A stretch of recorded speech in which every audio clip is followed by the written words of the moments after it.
I'm here to talk about syntax diagrams. That is better than I expected. Wow. Are any of you actually using syntax diagrams? Oh, some. I tried once, but those railroad diagrams are really sort of ancient. Yeah. So there have been some attempts. A few people have used them. Last year, at the end of DITA-OT Day, I think it was the end, I mentioned that I'd been working on this, and there were at least a few people who seemed interested. So here I'm here to talk about what we actually ended up with. So yeah, I'm going to talk about syntax diagrams, what they are, why you might use them, and then I'm going to have a bunch of really technical drawings. Should excite everybody. Also going to have some examples, and if you have seen any of my presentations before, which if you weren't, then you were asleep earlier, but if you've seen any of them, you'll also know that, I'm going to have some weird photos that try to relate to the slide in some way. So long ago, starting with syntax diagrams, we've had syntax diagram markup going back to Bookmaster, certainly. Anybody here ever hear of Bookmaster or even use Bookmaster? I knew Elliot's arm would be up. Yeah, we got a couple others. Yeah, the syntax diagrams go back way before. Yeah, I asked around to some of the ancient scribes still working in IBM, and they were pretty sure it went back, but I didn't know how far, so I didn't want to put it on the slide. But ISIL came before Bookmaster. I think there was markup in there. Yes? Just for historical perspective, I started at IBM as a technical writer in 1984, and we had them then. Okay, so that was ISIL. To repeat that comment, Elliot is old.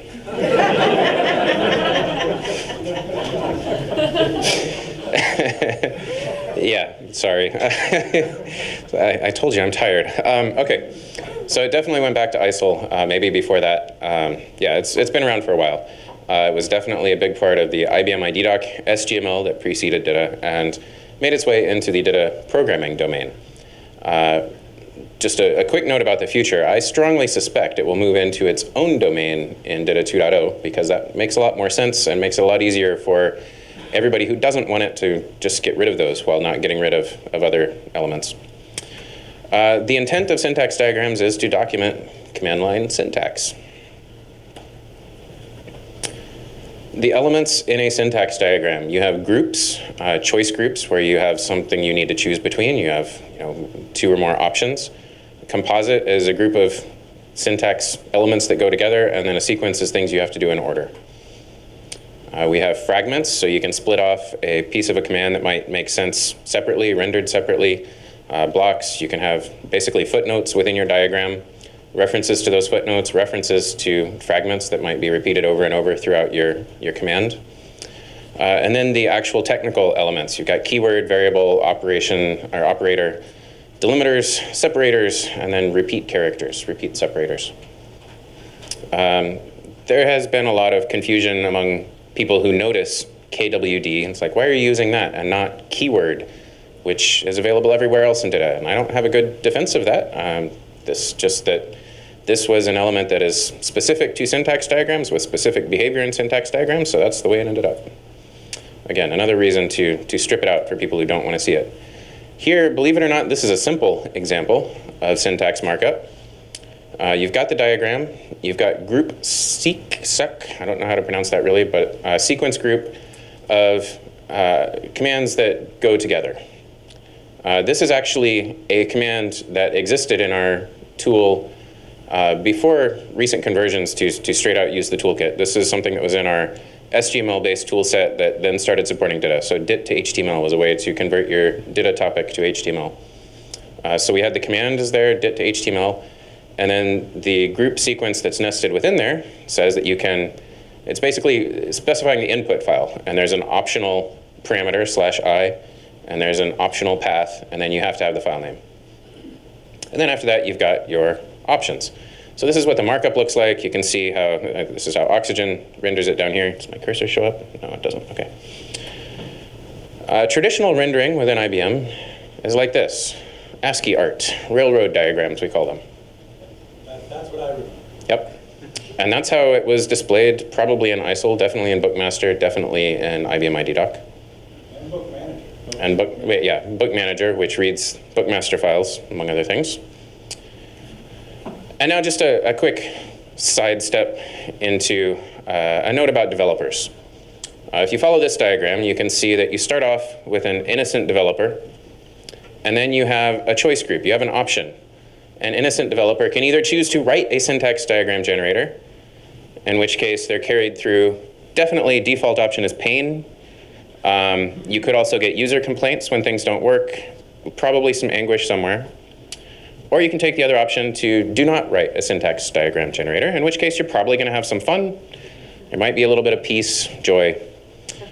Then after that, there's the repeat character. You can choose to repeat the process all over again. When I started with IBM in '99, there was somebody working on a rewrite of the syntax diagram generator because the old one was having trouble and it was written in languages that weren't supported anymore, so he was having to rewrite it. And it was that task that took years to accomplish, because if there is anything you can possibly find to work on instead, you will work on it. Because writing something that places these ASCII characters, basically generates this ASCII art diagram, is painful. It's hard to get right, particularly if you then have to worry about characters that are wider. You know, you get Japanese characters that don't quite line up where you expect, and it's not nice. So back on track, here's a slightly more complicated example of syntax, and this is actually from DITA-OT documentation. This is syntax diagram markup for the DITA command. The first one is DITA, and then input, and then you specify your file, you specify the format. That's how you normally run, and then an optional bunch of options. You've got other ways to run the command. You've got the DITA install, which can optionally then include either a file name or a URL to install plugins. DITA uninstall, the help, and the version. This is how that's rendered today in DITA-OT documentation. And that's more or less how syntax stuff has come out in the toolkit from the beginning. The syntax diagram generator that we use currently in IBM for those railroad diagrams is written in C++. It is a compilation of years-old code put together to get those diagrams, and we never had clearance to send that out to open source, partly because it was not worth the effort of clearing that code for the few people outside IBM that might want to use it. So what's there is really an attempt to try to put the content of the diagram out in a minimally useful, stress on minimally, not on useful, minimally useful way using XSLT. And you know XSLT is never going to generate that kind of ASCII art diagram. So that's how it shows up. If we ran it through our syntax diagram generator in IBM, this is what we get from that same markup, which it might be slightly more useful if you know how to read them, possibly. Basically just shows it from left to right. The nice bit here is that for optional stuff, you get the little optional switch in the code or in the line. Here's a more complex example. I just found this by Googling through some IBM documentation that I knew had syntax diagrams. This is from some DB2 product.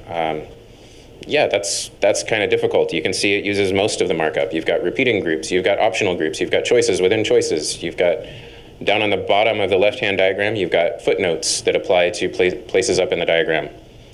Over on the right side, I think those are a couple of fragments that are then referenced. So it's basically a broken out part of the syntax diagram. So it can get pretty gross. And if you don't know how to read it, Google how to read a syntax diagram, and the top 20 results, I think, will be 19 of them from different people in IBM writing about how to read syntax diagrams, and one of them is an Oracle topic on the same thing. When I joined in IBM in '99, people were already complaining about how these were ugly and outdated. These diagrams don't look good, and we should be able to do better. And it wasn't long before they started saying, I want SVG, I want SVG. And yeah, we didn't have anybody who was willing to take on that task. You know, I'm already in year 7 of rewriting the railroad diagram. But we had help from outside. IBM finally started getting some payback on making this open source. We got somebody outside willing to rewrite our syntax diagram generation code for us. Deborah Pickett, who for a number of years, around 2009, was responsible for quite a few of the updates that went into the DITA Open Toolkit. She worked for Moldflow at the time. They were purchased by Autodesk, and Autodesk wasn't as fond of open source, which is when her contributions had to stop.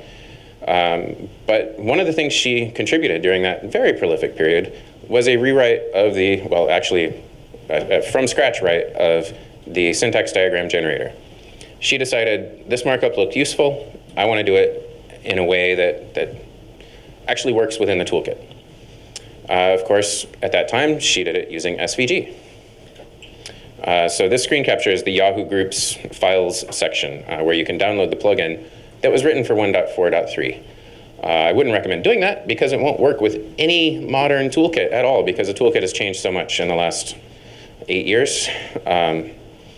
So yeah, one of my tasks that I briefly mentioned last year was trying to update those plugins to work with 2.x because we wanted to use them. So there was a lot of refactoring at the time, jumping across 7 years worth of toolkit versions.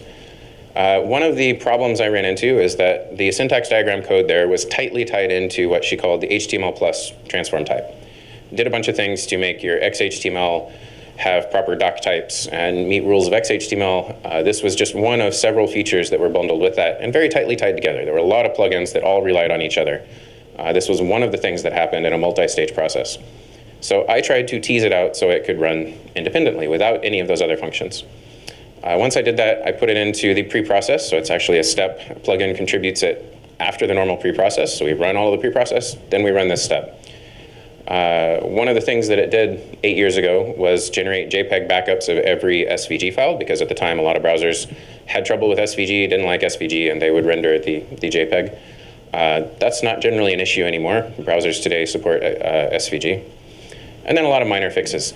There weren't actually that many fixes needed to it. She did an amazing job getting these diagrams to work. One of the things she did was come to me and say, do you have any samples of really, really ugly diagrams? Oh boy, do I. And so I sent her a bunch of those. And so her test cases were pretty complicated, like actual diagrams in published IBM documentation.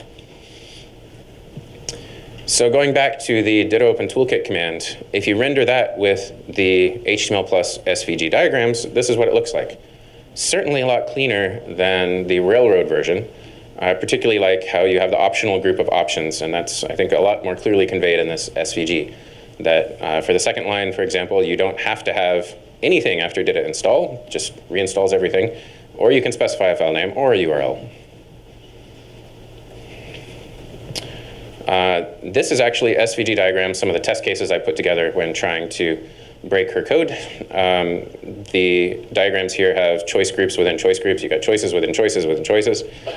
These are actually screen captured from a PDF. So it's working in PDF as well.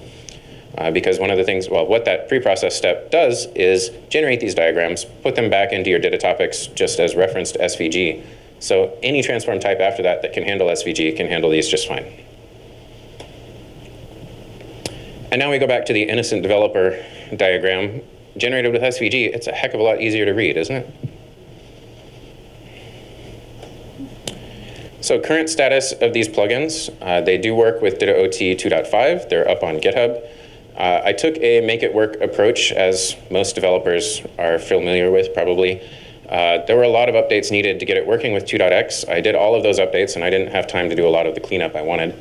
The original HTML plus plugins had something like 40 plugins, heavily reliant on each other. There were a lot of dependencies. I've got it down now to 7, I think. One of them is the driver plugin, and then the others are all original plugins, but with a lot of code stripped out. There's still a lot of code in there that never runs that could probably be stripped out. But my purpose in coming here today is to figure out which one of you is going to do that for me. I didn't expect laughing at that. I expected volunteers, but whatever. For the future, I tried it out for the first time with 3.0 last week, 2 weeks ago, and it didn't work with 3.0. The immediate reason it didn't work is that all of the XSL she's got in there that Deborah originally wrote was XSL 1.0, and we now ship a version of Saxon that does not like XSL 1.0. It's time to upgrade, and 2.0 has been out for a long time. And I haven't touched that previously because there's a lot of complex math in that XSLT, and I didn't want to mess it up by just trying to change things for the sake of changing things. Now it's time to change things for the sake of working. So I'll have to get that working. The version of Batik that she relied on, I think, has also changed. I got a Java message about that, so I need to figure something out there, but I'm not sure what. That's all going to have to happen soon because I expect we'll be upgrading my internal tools to 3.0 before long, hopefully within the next couple of months. And this is a blocker for that. I have to have the SVG diagrams working. We do still have a lot of people relying heavily on SVG diagram or on syntax diagrams. Not as many as there used to be, certainly. A lot of newer products, cloud products, you're not typing in complex command lines, but there's a lot of stuff we have that still relies on these. So here's a link to the syntax plugins and the usual toolkit page, GitHub project, and Slack channel. Any questions? Any volunteers? Anybody interested in trying these out? Oh, good. So this wasn't entirely wasted. Yes, well, I'm ready for your help. Certainly ready for questions about the code or anybody want to open issues against it. It's there. I can't promise, just like with the toolkit, I can't promise like technical support for everybody trying to use these, but if you find a bug using them, chances are I've got the same bug internally and I have an interest in pursuing it. Yes, Jan? What about the actual, syntax diagram syntax? Is there anything that you ran into, like, this was bad design? Yeah, so the syntax diagram syntax, the way that I've got it set up now, the way that Deborah set it up, initially, the default path basically rendered it as bitmap. And so if you looked at the SVG, it was all SVG, but all of the letters it ran through Batik and it was rasterized, it was turned into basically the bitmap, which meant you couldn't actually see the words. You couldn't, if you're using a screen reader, it didn't read the words. But that is an option in her plugins. She thought of a lot of things in advance. So the default with the ones in there now, I have switched the default so that it preserves the text. So what you're seeing there will use whatever fonts you have in place and everything, and it's actually the text. Other design options, it was heavily tangled with everything else, which made it hard to use. I think most of the other things that bothered me have been stripped out, and that's a case where the code may still exist in there, it just never runs. And if I would create specializations of some of those elements to enrich, the whole DITA. So if you were to specialize a syntax diagram to have more specific semantic elements in there, first of all, I would maybe question your sanity in doing that, but you could, and it would work. The XSL that generates all of these is it is specialization aware. It will work. I think I may have found a couple of spots that weren't, that must have just been overlooked, but that's all been updated. Yes? I don't think Jan's question is silly. I'd like to use it if it just were ENS aware and not IBM syntax diagram. Mm-hmm. Because the documentation for our command lines and that sort of stuff is in ENS. Oh, yeah. So perhaps I shouldn't question Yong's sanity for this reason, is I think the message there. Yeah, the diagram markup here, I don't want to call it IBM syntax diagram markup, it's just that's where it came from. Yeah. It's not intended to be specific to IBM, and it's not even really specific to either the Railroad or the SVG generating. You could generate it in any other format. We haven't done so at this point. If you wanted to create your own alternate syntax diagram markup, you would have to rewrite this to work with that. If you want to use the current markup but specialized, so that instead of KWD, you use primary command line as your giant DITA element name, that's going to work fine because that's DITA specialization, the code is specialization aware, and it's going to work. So hopefully that addresses the comment. Yeah. Anything else? Oh, yes. Would you possibly use that in a task format under commands? Use it in a task under commands. You could. I think some of the syntax, you could think of it as steps. It depends on how you want to render it and display it to whoever's consuming it. This is really for command line syntax, and so I think it's, in that case, generally, this diagram represents one step. This is a command you're running, and then here is all the syntax for that command. But there are alternate ways to do it. I know from talking to some of the people in IBM that provided those horrendous examples of diagrams past, don't even use diagrams anymore because they decided that's not the optimal way to present the information. They present it in tables. So they have the command, and then a table full of options. You don't have the graphical representation of optional stuff. You know, it's just, yeah, it depends on who's consuming the information, whatever's best for them, and whether you're able to handle that.